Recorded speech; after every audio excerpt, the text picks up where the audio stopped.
Hey, what's up everybody? Today we're here at Papago Park here in Phoenix, Arizona, and we're doing a 4K shootout with the iPhone 8 Plus versus the Sony FS5. So let's go check it out.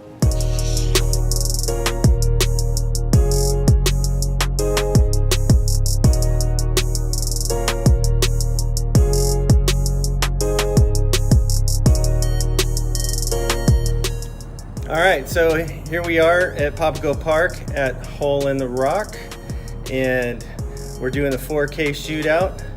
I don't know if I'm in focus or not, hopefully. Anyway, the view is amazing. This is a great park, great place to shoot photography, and I thought, hey, might as well come here since I haven't been here yet and explore, and while I'm doing so, shooting this 4K shootout. So I'm doing a side-by-side comparison. I have a mount with the iPhone 8 Plus that's on top. I've got both cameras to set record at 4K at 30 FPS, and we're here, we're checking it out. So I'm gonna do a split screen so you can see both, and you tell me who did it better. There's some really interesting things, well, you gotta consider, it's not just budget, but weather. Weather is a thing. If you're out and about and you're shooting, it's over 108, 109 degrees today here in Phoenix. So as you can see, a little sweaty. It's a little hot, yep. But the phone overheated. So if you're familiar with the iPhone, it has a feature that shuts the phone down if it overheats and allows it to cool off to avoid damage. The FS5's all right, well, so the dialogue got cut off because the phone kept shutting down in the middle of the comparison. So I'm gonna finish that here in the studio, or at least the comparative part, and then we'll get to the end of that clip. The phone was shutting down because of a feature that when it overheats, it shuts down, which is great because it protects the phone from any damage. However, not great when you're out in the field and you're using that as your camera and you're trying to capture something. Then it's stuck. That's not gonna happen on the FS5. The FS5 will withstand that heat within reason. I mean, if you're out in 150 degree heat and it's just sitting there, electronics, and that's not a good thing. But in this condition, it was 109 degrees out here in Phoenix. The FS5 powered through that like no problem. Phone dropped, so advantage FS5. Now, speaking of weather, if it was raining, I would rather be using the phone in the rain than the FS5. Now, I could put a rain jacket on the FS5. That would be more involved and more gear and more setup, and if there's any damage that would occur from being out in the rain, I would much rather replace the phone expense than the FS5 expense. So there's that. You can see in some of these images now, initially I didn't have the exposure set correctly on the FS5, which you can see here. So it's a little bit blown out.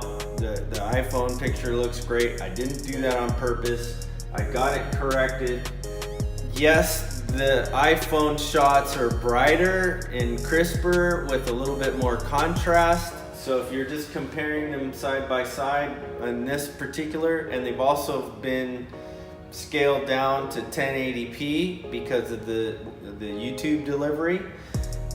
However, that's intentional. I was shooting on a flat profile on the FS5. Why would I do that when it would take more time to post-process and more time to color grade and that whole thing, when I can just do it and get a great shot right out of the camera? Well, if you're not concerned about quality, sure. If I shoot in a flat profile, I'm gonna get more data. I'm gonna get more detail. And again, the reason why I'm doing that, I'm just taking the straight footage right out of the camera and putting it right onto the screen. No post-processing on others other than just doing the split screen mask, and that's it. But you can also notice that in some of the reflection here on the lake part, and the clouds You're getting more detail and color in the clouds. Some of the cloud detail is washed out on the iPhone 8, but it's still a crispy image that looks fine. And here's another shot with a hole in the rock as we're panning. I've got a lot more detail on the rock on the FS5 than I do on the iPhone. There's more contrast and brightness of color in the iPhone. However, I've got way more detail here on the rock and the brush branches on the FS5 than I do here on the iPhone 8 shot. And here's a shot coming out of the hole in the rock, panning across the valley. And again, you'll see more detail in the clouds, in the background. You're capturing more data. And some of you might be disappointed that we're not diving into all the technical specifications. Obviously, the FS5 is going to win that hands down. You've got way more options for different lenses, different microphone inputs, audio controls over your exposure. You've got ND filter. You've got just a vast array of elements that the iPhone 8 doesn't have. Again, that's why the price is so vastly different as well. I just wanted to compare on one line item, 4K to 4K, and see what you have.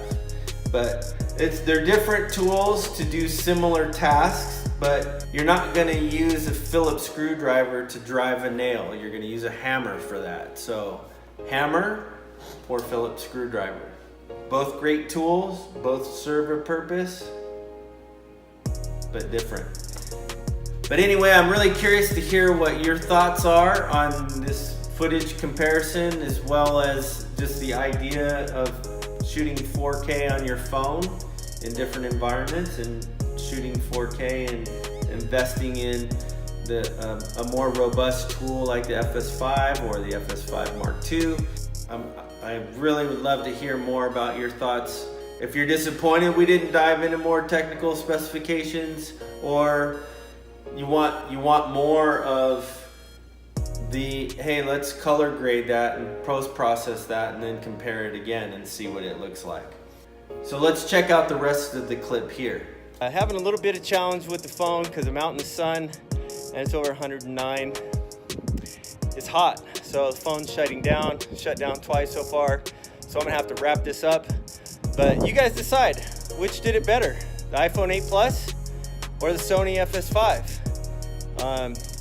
Which goes to show you don't have to spend a whole ton of money to get great shots. So anyway, there you have it. 4K shootout here at Papago Park. iPhone 8 Plus versus the Sony FS5. Thank you guys so much for watching and supporting the channel. Hit that subscribe button if you're not already subscribed. Mash that like button on this video if you so choose. And don't forget to hit the notification bell so you'll be notified anytime a new video drops. And until next time, cheers.